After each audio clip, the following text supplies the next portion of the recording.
Bon, allez, voyons voir un peu les demandes des clients.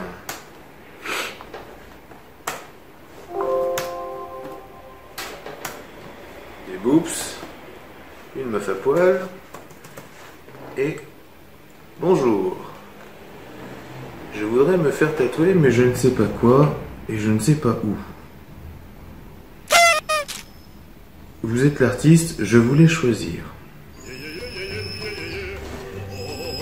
Que dirais-tu d'une bite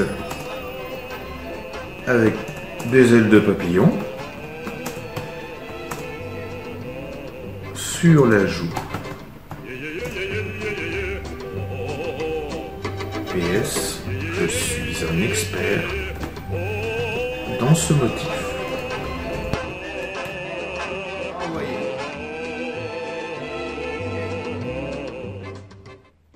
Here we go!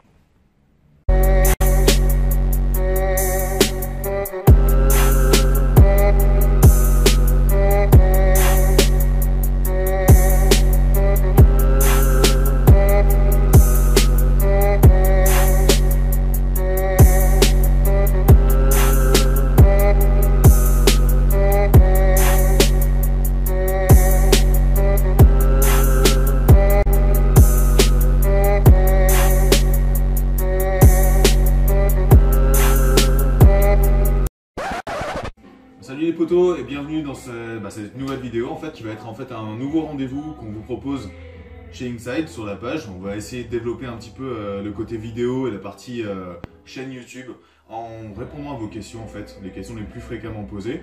Donc on va commencer aujourd'hui par la question qui fâche un petit peu.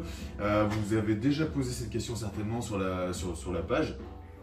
Au niveau des tatouages pour les doigts, pour le visage ou pour le cou, pourquoi en fait beaucoup de tatoueurs refusent de vous faire ces tatouages là. En fait c'est très simple, on va voir ça en quelques points dans la vidéo et on va vous expliquer justement pourquoi ces tatouages c'est une fausse bonne idée pour certaines personnes, mais ça reste quand même relativement cool et réalisable pour d'autres. Donc le premier truc avec les tatouages sur les parties visibles en fait on va dire, c'est que historiquement, si les tatoueurs ne veulent pas vous faire ces tatouages-là, c'est qu'il y a une raison. C'est-à-dire qu'en fait, à la base, c'était réservé quand même à une élite, tu vois, aux mecs qui arrivaient, qui étaient déjà complètement tatoués, poteau. C'est-à-dire que tu pouvais pas rentrer dans un salon de tatouage et dire, mec, j'ai 0 tatouage, je vais me faire tatouer les mains. Ça marche pas comme ça, c'est pas possible.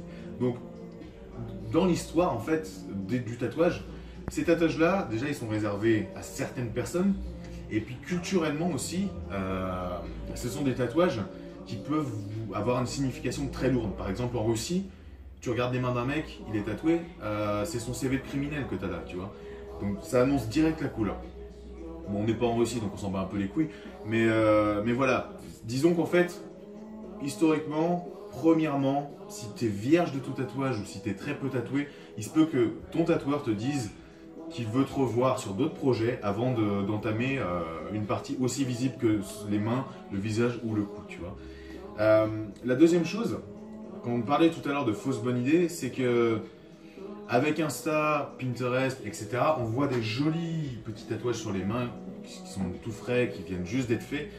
Ça donne l'envie, clairement. On est bien d'accord, c'est tout mignon, c'est tendance, c'est super.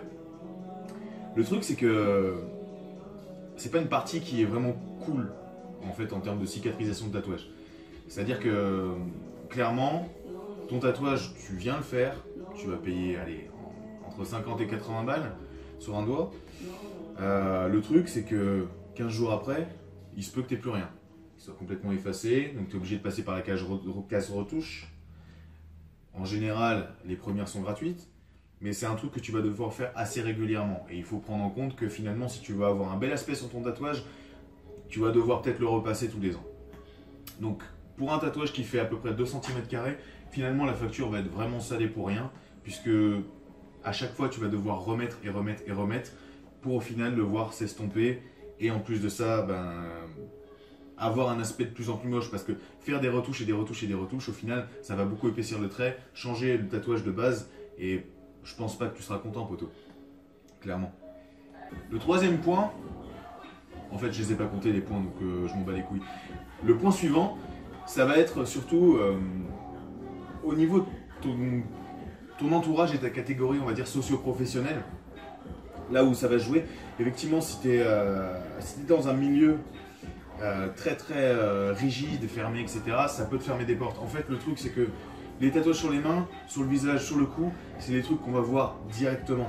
Donc c'est aussi pour ça que les tatoueurs sont réticents en fait à te les faire direct.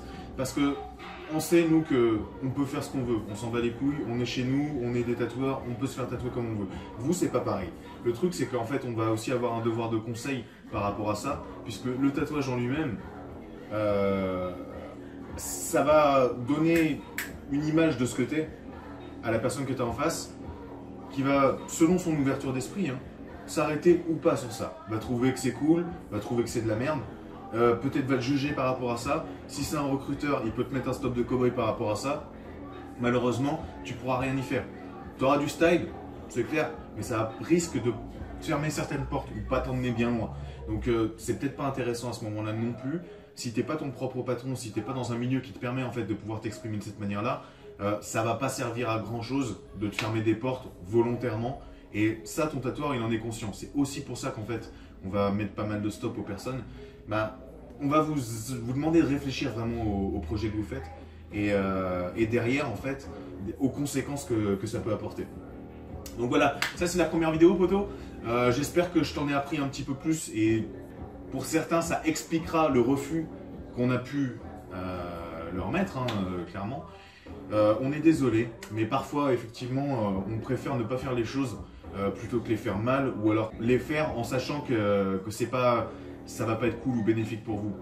Clairement, on va dire sur 10 personnes qu'on va tatouer sur les mains, il y en a peut-être une, voire deux, qui vont avoir un tatouage qui va être correct après une retouche. Le reste, ça va être de la merde, ça va se transformer, donc c'est pas forcément le bon plan. Si vous voulez vous faire tatouer quand même la main, vous pouvez le faire sur le dessus.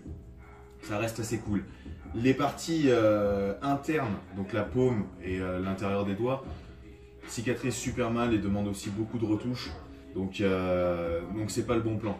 Le dessus de la main, par contre, on peut le faire, il n'y a pas de souci. Mais encore une fois, en ayant bien mûri le projet et en étant bien sûr que ça ne va pas vous nuire en fait dans votre vie de tous les jours.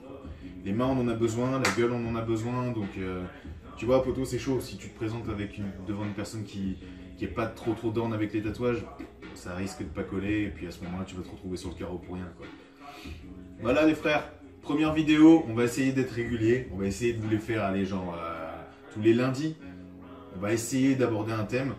Le prochain thème, vous êtes aussi énormément nombreux à nous envoyer, je sais pas si ça se dit, très nombreux à nous envoyer des CV, des demandes d'apprentissage, etc., etc. Donc on va faire une vidéo spéciale pour tous ceux qui veulent devenir tatoueurs. Comment devenir tatoueur, les démarches à faire ou à ne pas faire, les bonnes choses.